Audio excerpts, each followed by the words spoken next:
You know, when I was a kid, I thought that said Tato, and they also made, like, Tato crisps and stuff. Yeah. Hey, folks! Welcome to Let's Play for a Day, a game I'm only going to play once, and afterwards, never again. And today's game is incredibly impatient because we're already on the attract mode. Although I wonder... Yeah, there you go. If you hit fire 3 times during the attract mode, you get a little picture of a teddy bear. I mean, of course you do, because this is an actual arcade cabinet. Listen. That is the sound of me hitting the side of an arcade cabinet and not my desk. So let's just put our 50p in the machine here and hit the start button. Oh man, that guy on the left is smoking. Can't have that in a modern game. Also, this is your plot. That big leopard seal has kidnapped all the kiwis in the zoo, but this guy escaped. And his name is Tiki, and he can walk and jump and shoot. And that's it. Those are all the controls. And I think that simplicity is what allowed the game to become as popular as it did. Because this thing was crazy amounts of popular in England, let me tell you. Ooh, a bomb. If we pick that up, we throw bombs instead of shooting arrows. I think the deal is that the bomb is more powerful but slower and with less range? I don't know, I was never entirely sure. But that right there is the point of this game. Run through each level and free the trapped kiwis at the end. Wait, did I actually say what this game is? I don't think I did. This is a New Zealand story! Or Kiwi Craze, the bird-brained adventure, if you're American, and also wrong! Yeah, good dodge! So originally, released in arcades in 1988, this game has been ported to pretty much everything, and I'm going to steal that laser gun. It's weaker than the bow, but it goes through enemies and walls, so it's probably the most useful weapon in the game. Also, the stopwatch stops the enemies. You probably could have guessed that one. But yes, this game was ported to so many consoles over the years. I mean, I've got a list of them here, but it's too long to read because there are 17 different entries. The most recent ones being the Wii and DS. And this is the PS2 version. Now, I'm going to see if... Well, never mind that then. Because that magic wand is another weapon. And it's probably the worst weapon in the game, but it's kind of cathartic when you come to use it, because check it out, I'm a wizard now! Yeah! Man, I love this game. Everybody did in England. This was like the biggest game for a while. Because in America, you guys had, oh, you like Sonic, oh, you like Mario, or whatever. In England, we had, oh, you've not played the New Zealand story. It was that popular. And I liked that conversation. Because this was ported to the Amstrad CPC, so I got to join in. Like, I was one of the cool kids. Of course, the most interesting one is the Amiga version, which has the second most offensive push-button cheat code of all time. And no, I'm not going to tell you what it was. You can look it up for yourself.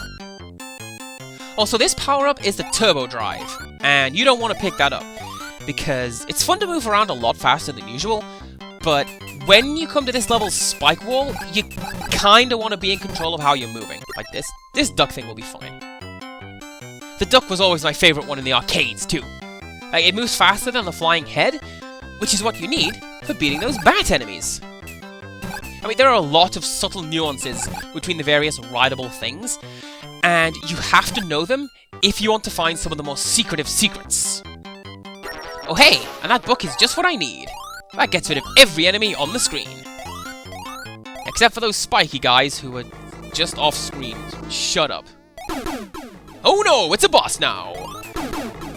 And it doesn't matter how much we shoot it, because it's encased in ice. You know, because that's how whales work, right? Well, if you thought that was silly, we kill it by getting eaten and shooting it from the inside out. Let me tell you, when I was 9, first time I worked out how to kill that boss, it was one of the proudest moments of my life. I mean, I found this game when I was at a summer camp in Wales, and... man, I just fell in love with it from the start. Isn't this just the cutest thing? And it's so quirky, and it's so much fun, and it was just 50p a go, which was like the cheapest game in the arcade. Like, there was this, and the Addams Family pinball table. Those two were my jam. And that stopwatch wasn't supposed to spawn there, so let's hope I can get through this gauntlet without enemies spawning on top of me, because they totally will. Although it looks like everything went better than expected. So yeah, most of the monsters won't kill you when you touch them, as you've seen, but there are some that are covered in spikes, and they will kill you on touch. Oh, and look at that! I even managed to park it properly and everything. Good job, Andy. Alright, man, get down here. I'm taking your duck. Deal with it. Because this is actually something we need for a secret towards the end of the level, so let's hope we keep it. I will name it Bubbles. Bubbles the duck. Okay, and this bit... Okay, well that's not... Oh, maybe it is! Whatever. If you have a laser gun by this point, you can find one secret exit, and if you bring a duck, you can go behind the level goal. And if you go this staircase, you find another secret exit. But we're not going to do that just yet. We're going to do this game the proper way. Aww, now I'm in a little hot air balloon. This game is the cutest thing. Which seems to be a recurring trend in Let's Play for a Day. Like, I have a soft spot for super cute and brutally difficult games. Oh no! Aw, man, I needed that! Like, actually, because you can't make this jump without some kind of flying machine, and this level is a lot easier if you do this bit in the balloon. Oh, and that joystick is a power-up. It means that the flying machine only moves when you use the joystick to tell it to move. Like, it doesn't sink due to gravity or anything like that. And this is why we needed the balloon. It lets Tiki fly, but gives him a very low hitbox, so you can fly under those overhead spikes and cut out about a third of the stage. I don't know where this duck thing came from. I didn't even see the enemy spawn that gave it to me, but do you know what? I am not going to question it. Oh hey, so this bit shows off a good variety of the flying things in the game. Those pink balloons have 4 hits, but they make you a very big target. And the little heads have good handling and a medium hitbox. I don't know if you saw it, but there's also a lead balloon, which is probably the worst thing in the entire game. And apparently I also picked up a magic wand from somewhere. It's a good level for picking up stuff you didn't even see. It's just a shame you can't carry some of this stuff from level to level, you know? Yeah, it's almost like this is an arcade game, designed to vacuum the spare change out of your wallet, and it has a vested interest in taking away your toys. Although I've got to say, I'm doing pretty well. And now I'm going to put a little annotation in the episode that says how long it took for me to die after I said that I was doing well. Unless enough time passes that such a thing wouldn't be comically appropriate, because that... Well then, I hope you enjoyed that. Moving on. If you pick through the game's code, there are a couple of bits and pieces that didn't get used in the release version, or any of the other revisions actually. Although before we get to that, how cute does Tiki look? Like he's got a little snorkel.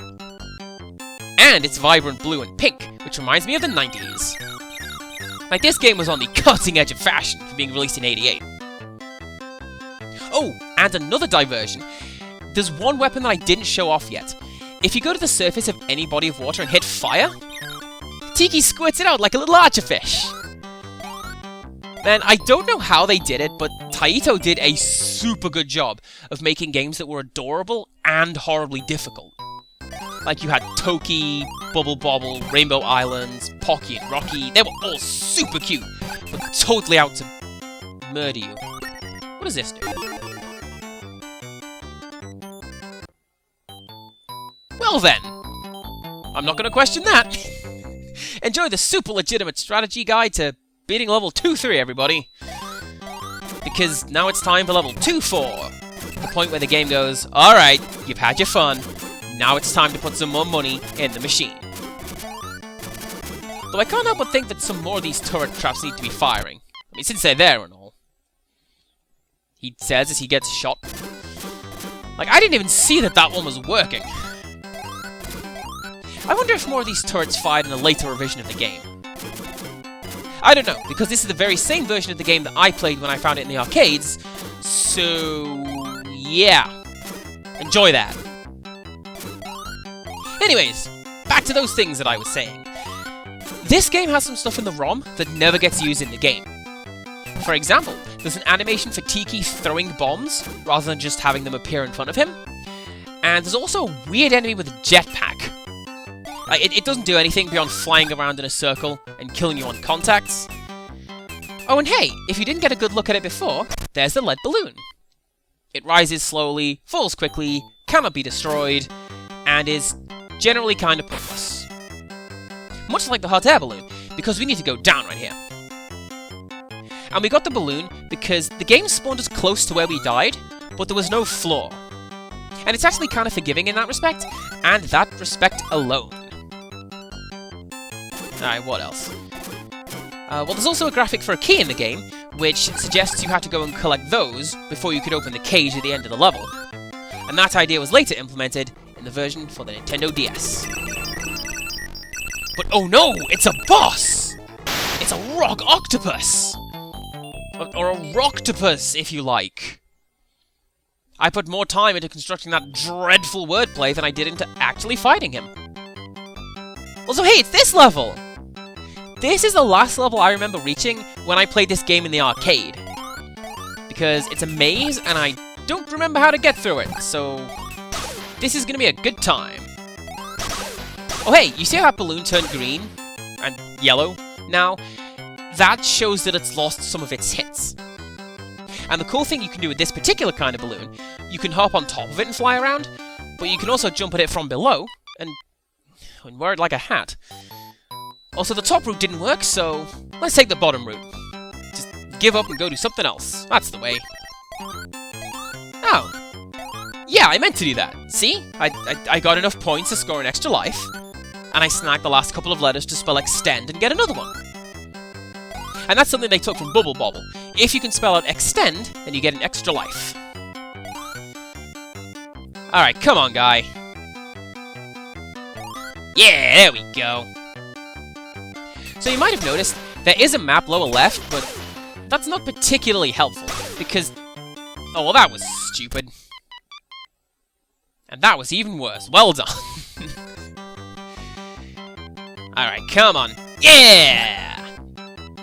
So if I had one complaint about this game, it's that the flight mechanics are too loose and floaty. Ironically. I mean, you've seen how you bounce off everything when you're not even moving particularly fast, and it's hard to fit through the small gaps.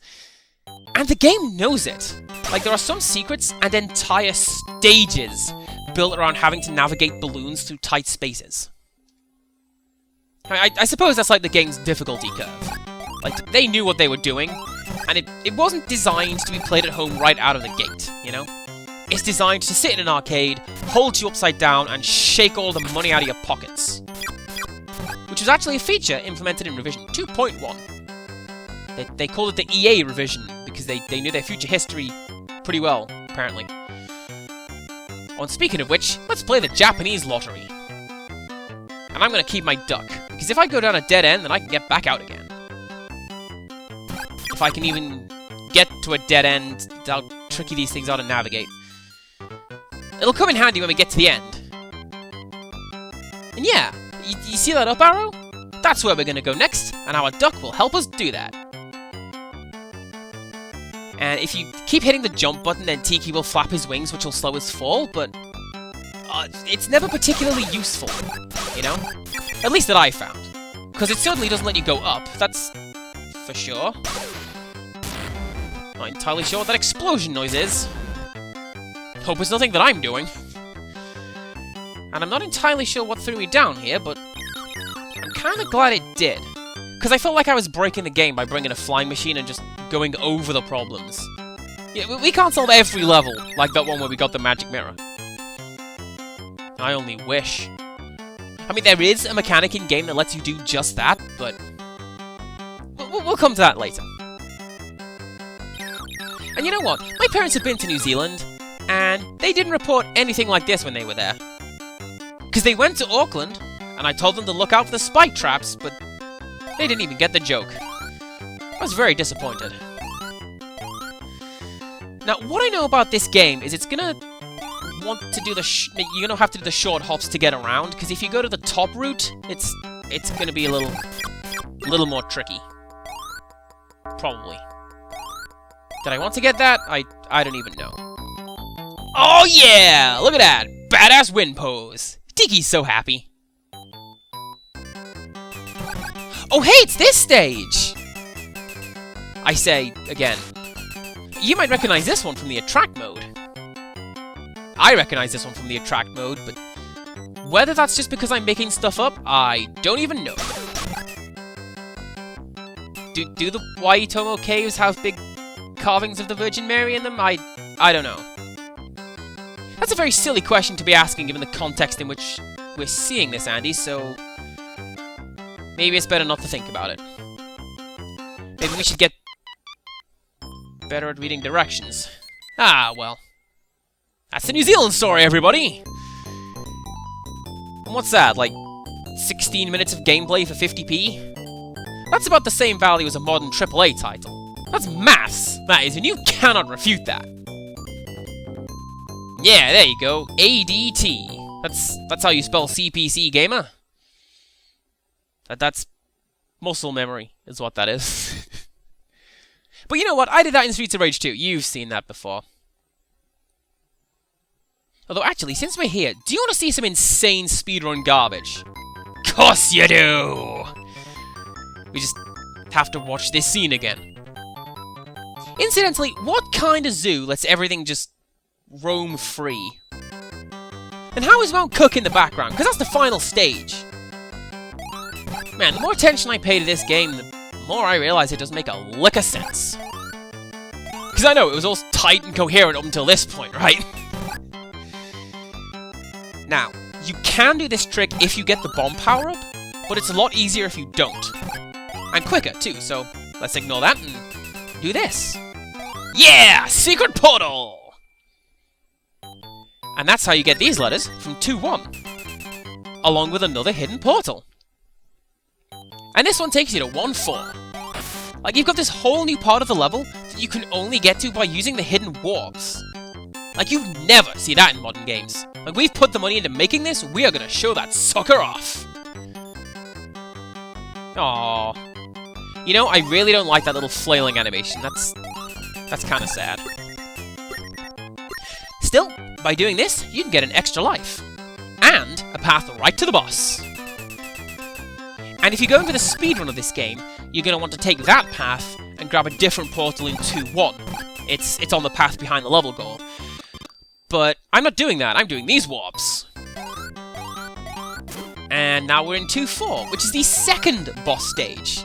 Like, we've jumped to about halfway through the game in, like, 2 minutes. Oh, but we're not done yet, dear viewer. Oh, no. And not just because I've got 5 lives left, either. Like, I did consider doing a full playthrough of this, but after a point, it would just be me bashing my head against the wall over and over, and basically just cheating my way to the end because I have infinite credits.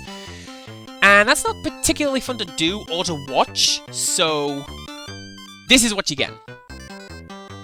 Also, I never showed it off during the main playthrough, and I'm not showing it off now, but if you go too near to those anemone things, they shoot out tendrils and drag you in.